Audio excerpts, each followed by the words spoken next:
Ahoy there, and welcome back to Building with the Boys. We have got the next 4 issues of Build the Titanic from Hachette. So we've got 17 through to 20. Again, with this one, it's a little bit schizophrenic, but it seems that we're now getting back to having some sort of idea of what we're actually doing, because it appears what we're going to be doing for the bulk of this model is building each section of the superstructure, and once that's done, we move on to the next. So what we will be doing in this one is we have got the second funnel to build. We have another large piece of hull to attach to the ship. We have another smoke generator. This one's slightly different from the last one. The wire's much longer, which I'm sure will explain itself later on. We also have our first LEDs. So we have electrics going into one of these. Now, these aren't for the windows. I assumed it was. I assumed the LEDs coming this were going to be to light up portals, but they're not.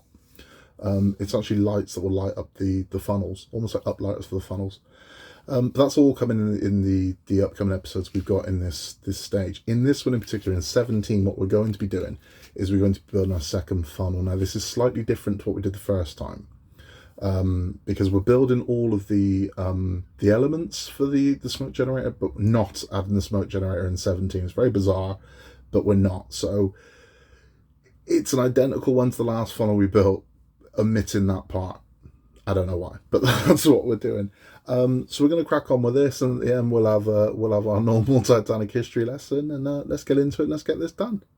So here are the parts we get in issue 17. Now, you'll recognise, let me just move this candle because it's giving us some weird lighting. You'll recognise these parts because we've done this before. Now, minus the smoke generator, we're building it the same way we did last one with the spring and the sponge, and I know a lot of you had problems with this, and particularly these tiny screws, because I mean these things are minuscule.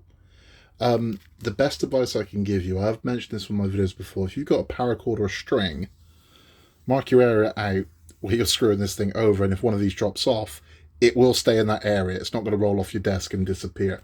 What I use for this, let me find the right one, is this tiny tip screwdriver. Now this is a Wera. Let's see if we get focus on this. No, this is a Wera PH00. There you can see it there. PH00. It's just perfect for these. So I use 3 screwdrivers for pretty much every assembly I do. There's the Wera PH00. I use the much bigger Wera PH1. That's if I need to get some torque. We'll be using that to put whole sections in, and I use a Wera PH0, which that one does the lion's share. So the PH0 does probably 80 to 90% of the build. The PH1 probably does another 5%. The PH0 as and when it's needed. But again, for tiny screws, I use a tiny tip, and it helps a lot.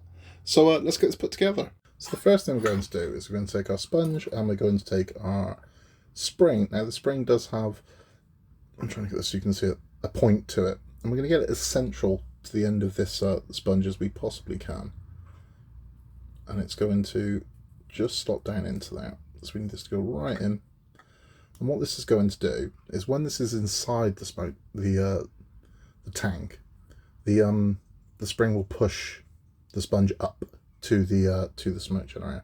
So that's that part done, nice and easy. So now we've completed that part, all we're going to do is we're going to take this one here, and then spring first, we're going to drop it into our tank. It's going straight to the bottom, and there we go. And you'll see the spring loaded pushes the sponge up. So that's it for that one. So that goes to one side. We won't be using this part, so we can put that to the side as well. The next thing we're going to be doing is we're going to attach our sleeve to the outer section, to the inner section, and then what we're going to do is we're going to pull these together to hold this in place, and then we have the screws. And I think this is where some of you had the problem getting this thing to hold as you're trying to put the screws in. So there is a very simple fix to this. It's not going to affect your model. What we're going to do is we're going to get some masking tape. I'm just going to hold it in place with it. So simple enough, right? So we're going to line this up. I mean, use the line, use the groove to line this up, and you'll get where you need to be. And once you're there, just grab your tape and hold it in place, and then it just makes life easier. So when you put in these screws in, you can drop them in and screw them into place. It just makes life a lot easier. Okay, so we don't use 3-in-1 all on this because we are going into plastic, but I do magnetize the hell out of my tip. So you see my screw ain't going anywhere, but if it does, it's not a problem. Now we're going to try and get one in just to hold it.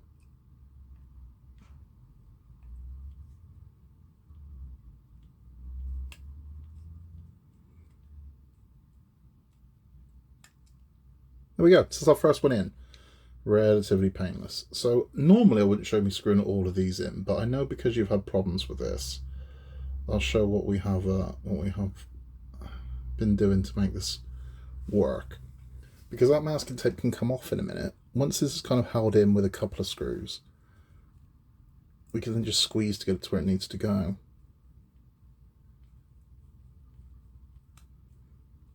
So there you go, that's 2 in. I reckon 3 or 4, and that masking tape can come off. Again, I mean, if you don't have modelling goggles, I'm not wearing mine at the moment, which is actually remarkable. But if you don't have modelling goggles, I would advise you get some, just to magnify everything, make life a little easier. So that's that one in. Now I reckon this can come off. I reckon this can come off. Yeah, okay. So I'll take that off for now, and you can see it's already trying to pull away, but once we get one side in, getting the other side in will be a lot easier. But again, I mean, I feel your pain, those of you who have problems with this, because these are bloody tiny screws, they really are. Bordering on microscopic. They're the smallest screws I've ever used on a part work. I've never gone this small. I've gone small on Ecto 1 for some of the details, but these are tiny. So that's that one in, and I would imagine it's going to be quite easy to. I would imagine it's quite easy to shear a head off one of these as well. So you just want them to bite. You know, don't over screw these because you'll start pulling the heads off them, and that's going to be a bloody nightmare to put right. Right. So let's start the squeeze on this one.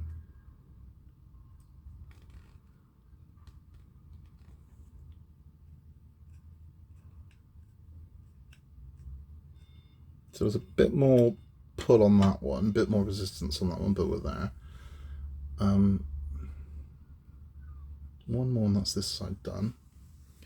Sorry if putting screws in is boring, but again, I just want to show you how I'm doing it because I know some of you have problems with this.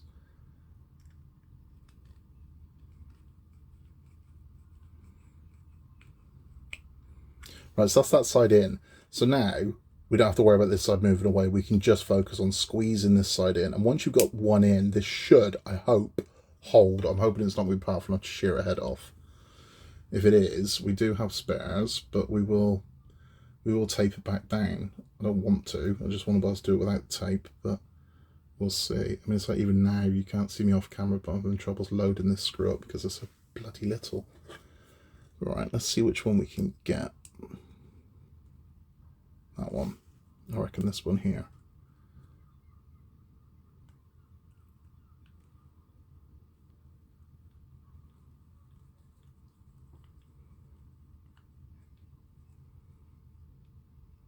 So we have that one. See? So now we're kind of held together. Now I do want to work fairly swiftly because I don't want to give that thing time to shear off. Yeah, I've just realised I've done something wrong. Okay, I fixed the problem. There's me just blindly banging screws away into this thing and didn't need to. It's 3 on one side and 3 in the other. I'm just filling it up with screws. So we got 3 in there and we got 3 in there. I kept it in because I want to show you, know, I make mistakes as well, you know. But that's all you need. So it's 3 on this side and 3 on this side, and these parts are going to be for some details that I think we get in the next one. But that's it. So unfortunately, that is it for the entirety of this pack, because the other part we're not using is this one. So all we're doing in this stage is that. So we've built this and we know that that eventually goes in there. This eventually attaches to that. And then this will eventually sit on top of there. But that's it. So that's our second funnel complete. Let's have a chat. So that's 17 complete. I mean, relatively easy. Slightly unusual that we're not adding a smoke generator yet, but that is coming. That's coming in 19, I believe. or 20, 19 or 20, not sure. But in the next issue, we are going to be installing the skylight that goes by the grand staircase. So if you were just sticking around for the build instructions, thank you for stopping by. Please remember to like and subscribe. It helps our channel massively, and we love having you here. If you're sticking around with your history lesson, we'll just have a quick one. We'll have a quick talk about the grand staircase in time for the next issue. So the grand staircase, it's lovely, but it does tend to get a lot more attention than, I don't know, it really deserves. It is an incredible looking staircase. I mean, it's very ornate. So it was all hand carved. There was a cherub statue at the bottom of it holding an electric light. There was a very bizarre clock at the top of it, which it was two females, almost like angels, holding the clock face, and they represented honor and glory, crowning time. So why so much made about the grand staircase? It just looks good. I mean, that's ultimately what it comes to. It just looks good. So you won't find a historical document or a book or any writings about it where they don't really emphasize the grand staircase, because I think it just has become the symbol of opulence of the Titanic. So the first class staircase is what it was called. It was never called the grand staircase. It was the first class staircase. It's gone on to become the grand staircase. It was only ever referred to as the first class staircase. And it would have been a meeting place. There would have been quite a lot of hustle and bustle, because it's essentially what got you from the deck to the dining room and to the other quarters. And it would have been a meeting place as well. It's got the clock on the wall, and it would have been, I would have imagined in this day and age, it would have been the photo opportunity. And I think that's what it is. It represents just how grand that boat was, because I mean, the scale of it, you're like, well, yeah, clearly it was a huge boat, and it was a very, but I mean, that staircase itself just shows how grandiose the interior of the Titanic was. Now, there are no pictures of it, so if you've ever seen a picture of the grand staircase, and it's like, this is the picture of the Titanic grand staircase, nope, there isn't a single known picture of the Titanic grand staircase, not one. There is, however, pictures of the Olympic staircase. Now, apparently the Olympic staircase was identical to Titanic staircase. Identical. So any pictures you've seen of the grand staircase will have been of the staircase on the Olympic, not the Titanic. So there are plenty of documents of the Olympic staircase. So genuinely any pictures you've seen of it, you have not seen the Titanic staircase, because unless you're on board that boat, you've never seen it. That's just the way it is. So above the staircase was a very large oval window, and again it was very ornate. There was a lead painted detail on top of it, which was intended to shine down. I mean, it only had a couple of days to do that. So what happened to it? What happened to the staircase on the night of the sinking? Now, there are two theories what happened. One of them is that up pressure coming from underneath the boat destroyed the staircase. Another one is water coming in through the skylight destroyed the staircase. Either way, the staircase was destroyed completely. So there's no wreckage of the staircase. It's never been found. So they've gone to where the staircase would have been, and it's just not there. The entire staircase is missing. Now, funnily enough, James Cameron, when he made the 1997 Titanic, made a replica of this, and they made it as it would have been made. Now, they say that. As set design goes, I can't see it. I can't see that they would have made it from the exact same materials, but he's claiming they did. He's claiming that it was as it was. And as a man that, really goes over the top on these movies, it's not that hard to believe that they did. But he claims it was identical, so the fixings were identical as well. And he says that when they flooded the set for the scene where, in the movie where you see the grand staircase go under the water, that when they did it, all the bolts just sheared off. And they said that the whole thing floated away in almost one piece. So the water came flying in and just ripped up, and it just floated off. So there's a chance that's what happened. That's exactly what happened. This thing didn't stay in place as it went under. That it did all just rip up and shear up. Because, I mean, this is, it's wooden structure. It would have been hard together with nails and screws and wooden pegs. And that's a lot of water pressure.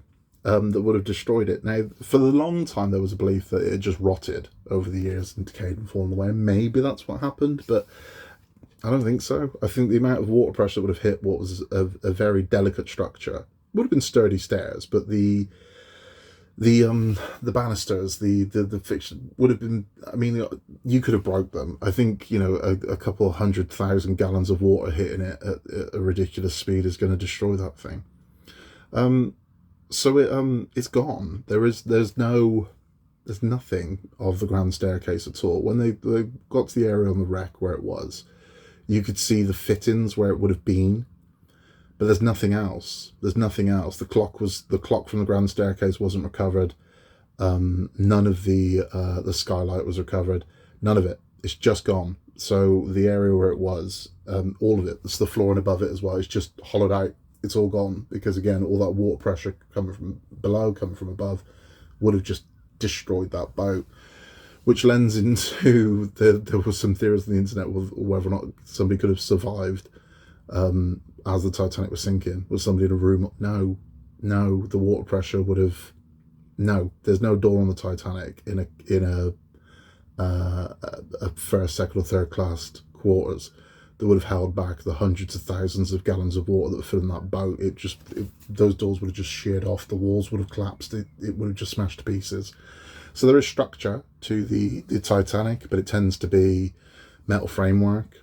There's very little in the wood. I mean, in terms of wooden structure, very, very little, because that water would have just been ripping through that boat like it was fire. It would have just consumed everything, and the grand staircase was one of those casualties.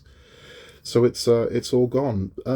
But it does continue to capture our imagination. Now, this model will have a grand staircase in it. How grand that staircase will be, I don't know, because all you're meant to do is sort of peer through the top of your model and look down at it. So I don't think it's going to be overly ornate, but there will be one. So we will have a little grand staircase. Now, I know from looking ahead that when we attach this skylight, it doesn't fully attach. So it's not glued in place, it's not bolted in place, so you can remove it. So you're able to look down into the grand staircase of this model and see some interior of the Titanic. Don't know how much more interior we get, but I know we get a grand staircase. So you're definitely going to see that will be there.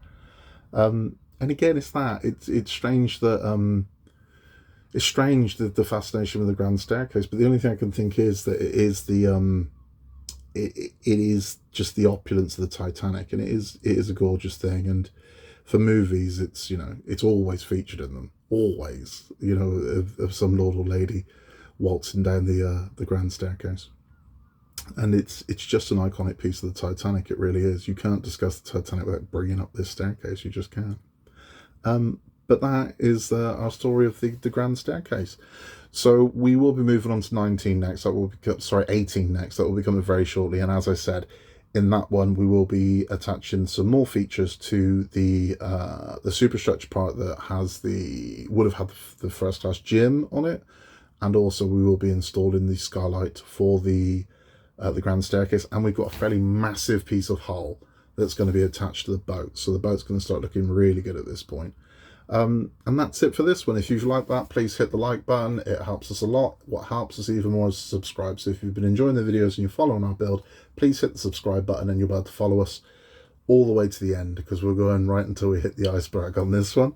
So that's all for now. In a world where you can be anything at all, just be nice, and we will catch you on the next one.